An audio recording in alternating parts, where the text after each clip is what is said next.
How to create medical design presentation on PowerPoint. Hello guys, in today's video I'm going to show you how to create a medical design presentation easy and fast. So first thing, go to PowerPoint and go to the top right here, click on presentation here in the top, and now it will take you to this page. You will find many templates. Go right here on category and choose business. It's the fourth one, click on it like this, and now it will take you to this page. Here you will find the medical design, click on it. If you didn't find it, search for it here in the search bar and click on it like this.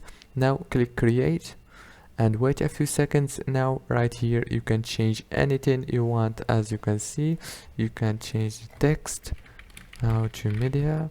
You can change anything you want, and after you finish, click save here in the top corner. Don't forget to like and subscribe, and thank you so much for watching this video until the end. See you later.